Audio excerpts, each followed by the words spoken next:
Welcome back to Bookworm. This is 11.02. Last lecture যেটা ছিল 11.01 সেখানে আমরা মেজারমেন্ট সম্পর্কে আলোচনা করেছিলাম। তো আজকে এই পার্টিকুলার ভিডিওটাতে আমরা যেটাকে নিয়ে আলোচনা করছি সেটা হচ্ছে ডিফারেন্সিয়াল ক্যালকুলাসের কিছু পার্টস লাইক ডিফারেন্সিয়েশন, যেটা আমাদের ক্লাস 11তে ফার্স্ট ইন্ট্রোডিউস করা হয় ফিজিক্সে। ডিফারেন্সিয়েশন নিয়ে আমরা আজকে ক্লাস শুরু করছি। So let's get started and understand what is differentiation. So let's assume that এটা হলো আমাদের একটা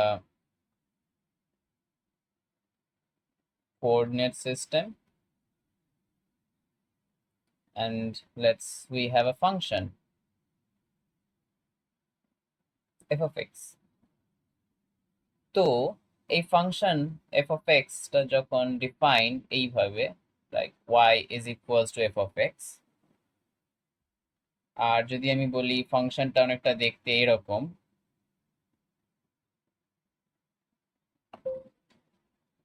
তখন সেক্ষেত্রে ধরা যাক এই ফাংশনটাতে দুটো পয়েন্ট আছে, দুটো, let me change the color, quick. Okay, তো এখানে একটা পয়েন্ট আছে, এখানে একটা পয়েন্ট আছে,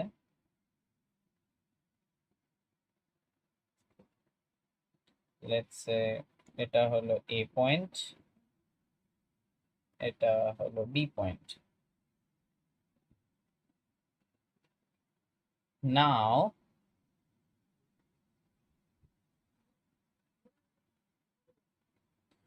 এই এ পয়েন্টের একটা সেট অফ কোঅর্ডিনেটস আছে, আমরা জানি যেটা হচ্ছে সে x1, y1, আর বি পয়েন্টেরও একটা সেট অফ কোঅর্ডিনেটস আছে যেটাকে আমরা বলতে পারি x2, y2। এবারে এটা ডিফাইন কিভাবে, আমরা যদি এখানে এইভাবে লাইক ডটেড লাইনস দিয়ে দেখাই, এটা হলো x1,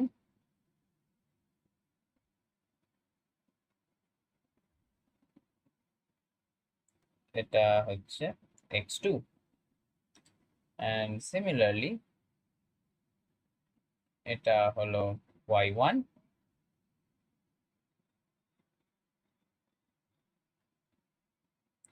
এটা হচ্ছে y2। এবার এখানে আবার এই যে y2 আছে, it is defined as কিরকম ভাবে f of x1, sorry, f of x2, and y1 is defined as f of x1। তো লেটস সে এই কার্ভটা হচ্ছে একটা পাহাড়ের ঢাল, একটা ঢালু রাস্তা।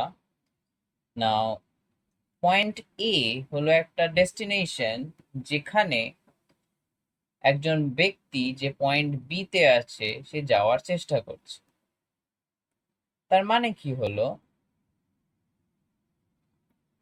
পয়েন্ট এ তে যে ব্যক্তি আছে সে ক্রমাগত এই দিক বরাবর পয়েন্ট এর দিকে এগোতে থাকবে।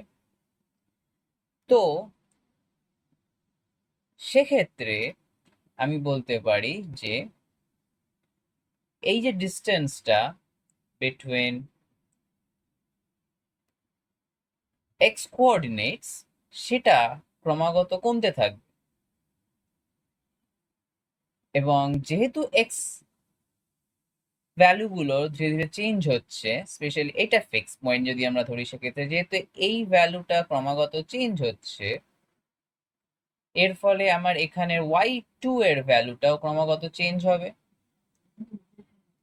অ্যান্ড সো আমরা দেখতে পারবো যে এক্স এর ভ্যালুগুলোর চেঞ্জের জন্য y এর ভ্যালুগুলোর একটা চেঞ্জ হচ্ছে। তো থ্রু ডেরিভেটিভ আমরা যেটা মাপার চেষ্টা করি সেটা হচ্ছে এই এক্স এর চেঞ্জের উইথ রেসপেক্টে কি হারে y এর চেঞ্জ ঘটছে। So how can we do that? To do so, First, let me erase the unwanted stuffs.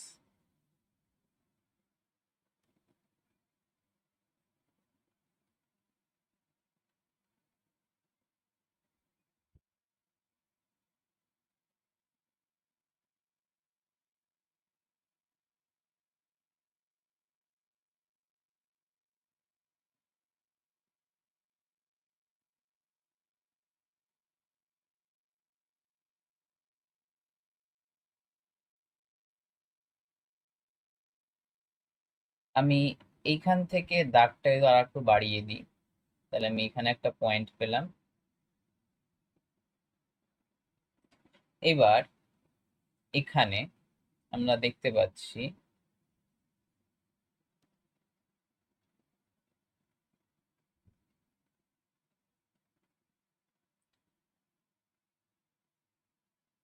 এই ডিস্টেন্সটুকু কি? It is nothing but x2 minus x1, আর এই ডিস্টেন্সটুকু is nothing but y2 minus y1. Now we are defining del x as x2 minus x1 and del y as y2 minus y1. So the thing is that আমরা যখন কোনো রাশিকে delta something দিয়ে লিখি, সেটা বোঝায় ওই রাশির কোনো একটা পরিবর্তন। তো এইখানে আমি x2 - x1 যখন করছি, আমি দেখতে পাচ্ছি এটা ডিফাইন করছে হচ্ছে এক্স এর কতটা পরিবর্তন করছে। তো সেটাকে সিম্পল নোটিফিকেশন, সিম্পল নোশনসে আমরা লিখছি হচ্ছে ডেল্টা এক্স, আর ওয়াই এর ক্ষেত্রে ডেল্টা ওয়াই। নাও আমরা দেখেছি, লেটস সে ফর গতিবেগ, আমরা জানি গতিবেগের যে সূত্রটা বা গতিবেগের যে সংজ্ঞাটা, সেখানে আমরা কি পাচ্ছি যে গতিবেগ হলো সময়ের সাপেক্ষে অবস্থার পরিবর্তন। আর আমরা এখানে কি মাপার চেষ্টা করছি? আমরা এখানে মাপার চেষ্টা করছি এক্স এর পরিবর্তনের সাপেক্ষে ওয়াই এর কতটা পরিবর্তন ঘটেছে। তো যদি আমরা ওখানের আগেকার অ্যানালজিটাকে টেনে আনতে পারি, তাহলে আমি বলতে পারছি যে সেই পরিবর্তনটা মাপা জন্য আমার যে রাশিটা লাগবে সেটা দেখতে হবে কাইন্ডা এরকম, এক্স এর পরিবর্তন এর সাপেক্ষে ওয়াই এর পরিবর্তন। তো আমি জিনিসটাকে বলে দিলাম, বাট আমি ছবিটা তো এঁকেছি, সো ওয়াই ছবিটা আঁকার তাহলে কি দরকার ছিল? কিছু তো একটা মিনিং থাকা উচিত। তো সেখানে আসা যাক। নাও আমি যদি এ আর বি পয়েন্টকে যোগ করি, দেন আর আমি এটাকে যদি সি পয়েন্ট নাম দিই, দেন আমি দেখতে পাচ্ছি ট্রাইঅ্যাঙ্গেল এ বি সি হচ্ছে একটা রাইট অ্যাঙ্গেল ট্রাইঅ্যাঙ্গেল। তার মানে এর উপরে পাইথাগোরিয়ান থিওরেম অ্যাক্ট করতে পারে, প্লাস আমরা যে কোনো ট্রিগোনোমেট্রিক এন্টিটিসকে ওখানে ইউজ করতে পারি, এটা থিটা অ্যাঙ্গেল হয় সেক্ষেত্রে। সো এইবার যদি আমি দেখি, এই পার্টটা হচ্ছে ডেল ওয়াই, এই পার্টটা হচ্ছে ডেল এক্স, দেন এইটা কি? এইটা নাথিং বাট লম্ব, এটা নাথিং বাট ভূমি। তাহলে লম্ব বাই ভূমি আমাদের কি দেয়? That is tan theta. তার মানে এই জিনিসটা হলো ট্যান থিটা। এবার ট্যান থিটা কি ডিফাইন করছে? To begin with, tan theta define করছে এই যে লাইনটা আমাদের এখানে রয়েছে, এই লাইনটার স্লোপ কত বা নতি কেমন।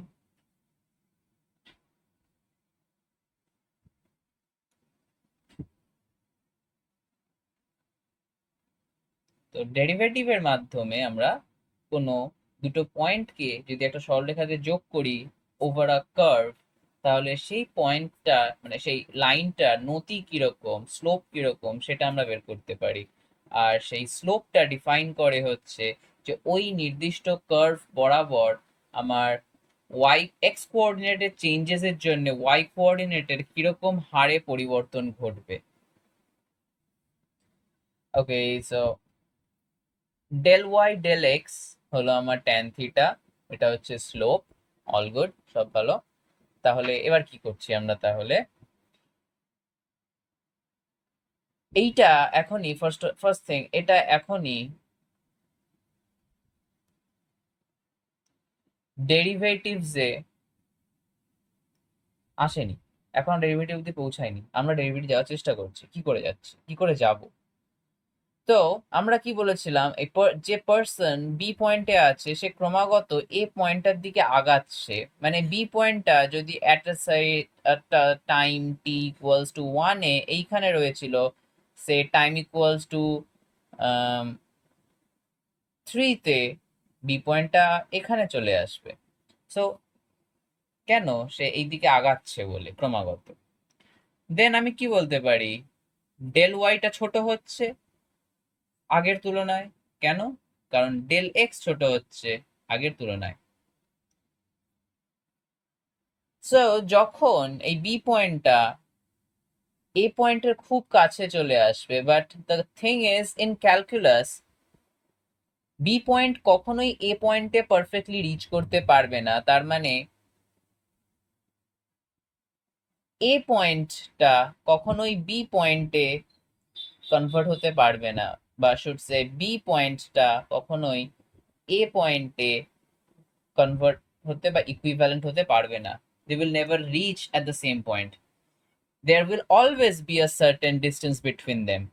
তো এরকম একটা কেস যেখানে বি পয়েন্ট এ পয়েন্টের খুব কাছে পৌঁছে যাচ্ছে বাট এ পয়েন্টের উপরে গিয়ে দাঁড়াতে পারছে না, এমন কেসকে আমরা এই জিনিসটাকে দিয়ে বোঝাই, that is called limit.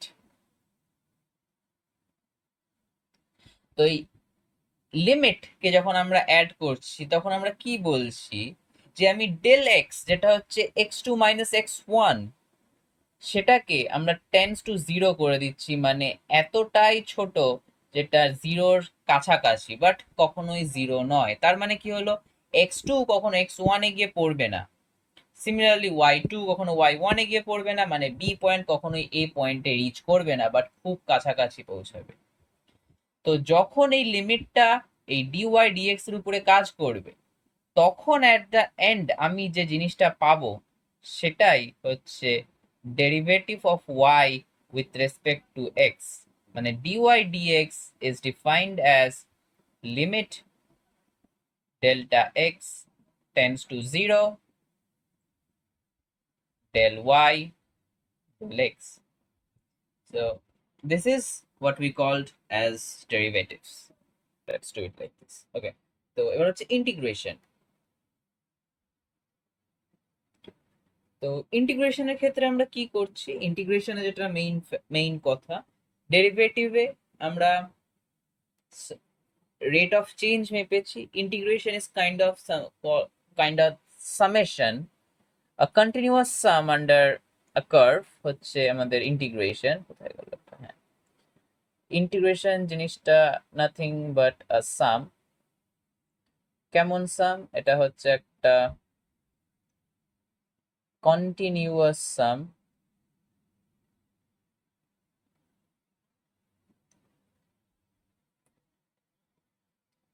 So we have a function like before. আমাদের কাছে আমাদের কাছে একটা সেট অফ কোঅর্ডিনেটস আছে লাইক লাস্ট টাইম, আর আমাদের কাছে একটা কার্ভ আছে তার মধ্যে।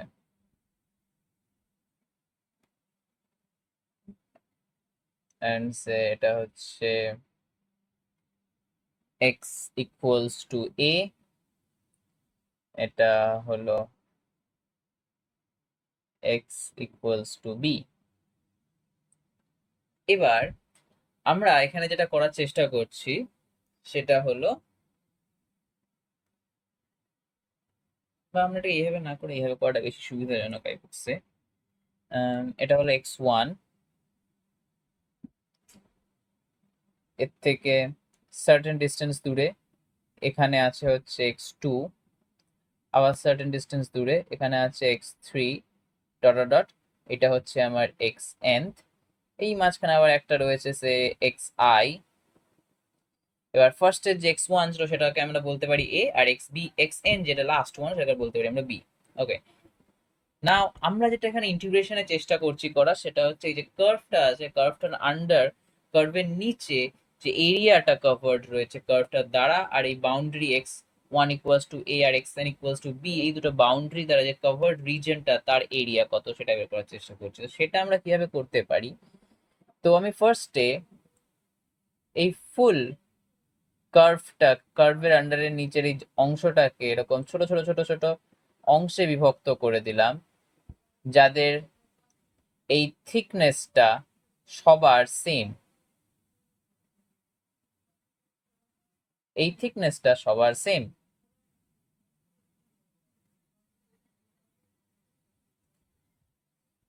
আমরা সেই থিকনেসটাকে বলছি say del x I.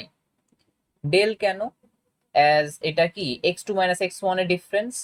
R i কেন, আই, আই জিনিসটা আমার এখানে যে আই এর একটা ভ্যালু আছে সেটা হচ্ছে 1 2 এরকম করে ডট ডট এন। তাহলে আমরা বুঝতে পারছি যে আই ইন্ডেক্সিংটা কোথা থেকে আসছে। এবার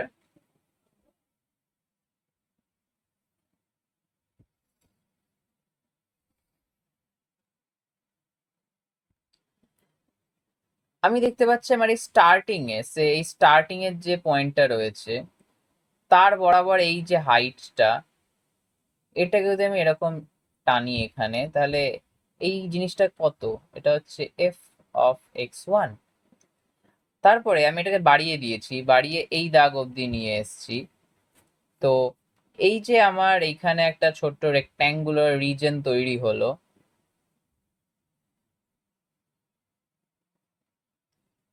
এই রেক্ট্যাঙ্গুলার রিজনটার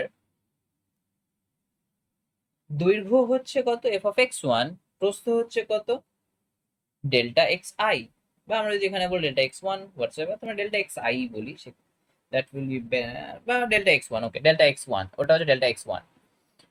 তো এই ছোট্ট রিজনটার এরিয়া কত হবে, say a1, that will be f of x1 into delta x1। Similarly ওর পরের রিজনটার তাহলে কি হবে, a2 is equals to f of x2 delta x2। এইভাবে আমরা কি করলাম, এই ফুল জিনিসটার ফুল জিনিসটাকে অনেকগুলো ছোট ছোট রেক্ট্যাঙ্গলস এ ভাগ করে দিলাম এবং সেইগুলোর এরিয়া বের করে নিলাম। তো আমি অ্যাট দ্য এন্ড কি পেয়েছি, আমি পেয়েছি হচ্ছে একটা এআই থাকবে, সেটা হবে হচ্ছে f of x i dot del x i, এরকম দেখতে। ডান। নাও যদি আমার টোটাল এরিয়াটা দরকার পড়ে তাহলে আমি কি করবো, এই সবকটা যে আমার এরিয়া বের সবকটাকে যোগ করে দেবো, সবকটা এরিয়া, যে কটা এরিয়া বেরিয়েছে সবকটাকে। So the total area a will be sum over I equals to 1 till n f of xi delta xi। এই জিনিসটা কি দেয়, 1 থেকে শুরু, মানে ফার্স্ট টার্মটা হবে এটা, তারপর একের পরে কত আসে 2, তার মানে F of x2 delta x2 plus dot dot dot চলছে, লাস্ট টার্ম কি এক্স এন, তাহলে F of x N delta x N, এরকম একটা জিনিস আমাদেরকে দেয়। All good. নাও আমরা এখানে দেখতে পাচ্ছি, আমি বললাম এই সবকটার যোগফল হচ্ছে এই কার্ভটার নিচের এরিয়াটা, বাট অন্য কালার নেওয়া বেশি ভালো হবে। এই যে এখানে ট্রায়াঙ্গুলার রিজন, এখানে একটা ট্রায়াঙ্গুলার রিজন, এখানে একটা ট্রায়াঙ্গুলার রিজন, এখানেও একটা ট্রায়াঙ্গুলার রিজন, সব এই সবকটা রেক্ট্যাঙ্গেলের উপরে কিছুটা কিছুটা করে অংশ বেঁচে গেছে, যেটাকে যদি যোগ করি এটা লার্জ অ্যামাউন্ট অফ সাম আসতে পারে। আর if there something like that, আমরা বলতে পারি যে এই যে এরিয়া আন্ডার দ্য কার্ভ যেটা আমরা বের করেছি থ্রু দিস ফর্মুলা, এটা কারেক্ট নয়, কারণ ওখানে কিছু অংশ বাদ চলে যাচ্ছে। তার মানে কি, আমাদের এই যে মেজার্ড ভ্যালু তার মধ্যে কিছু এরর আসছে।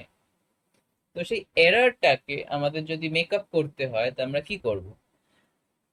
দ্য আইডিয়া ইজ, এই যে আমার এখানে ডেল্টা এক্স ছিল, বা should say delta x I, যেটাই প্রত্যেকটা রেক্ট্যাঙ্গেলের ক্ষেত্রে সেম ছিল আর প্রত্যেকটার ব্রেথকে ডিফাইন করছিল, সেটাকে আমি বলে দিলাম টেন্স টু জিরো।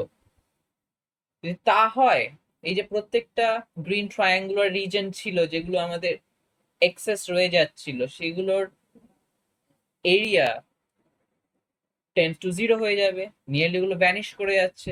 কারণ দুটো পাশাপাশি লাইন, মানে সে এই লাইনটা আর এই লাইনটা একদম গায়ে গায়ে চলে আসছে, তো এর মাথার এখানে, সে অন্য কোনো কালার নেওয়া ভালো, এইখানটাতে প্রায় কোনো রকম এরিয়া থাকবেই না যদি আমরা টেন্স টু জিরো করে দিই। ম্যাথামেটিক্যালি সেটাই হয়। তো আমরা এবার সেটাই করব। আমরা বলছি তাহলে original area is equals to limit delta xi tends to 0 sum over I f of xi delta xi। যখন আমরা এরকম কোনো একটা ফরম্যাটে জিনিসটাকে লিখছি, এই জিনিসটাই কনভার্ট হয়ে যায় সামথিং লাইক দিস। একটু নিচে নামা উচিত আমার, কন্ট্রোল জেড, হচ্ছে না, ওকে আমাকে মুছতে হবে। ওকে, তো এই জিনিসটা দেখতে হয়ে যায় something like this, integration f of x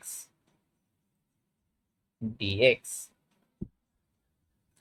This is the definition of integration, just like we had the other one for derivatives.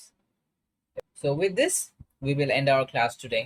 Thank you for watching, and if you do like our content আর আমাদের কন্টেন্টের জন্য যদি তোমার কোনো help হয়ে থাকে, don't forget to like, subscribe, and tell us your thoughts about the thing by your comment.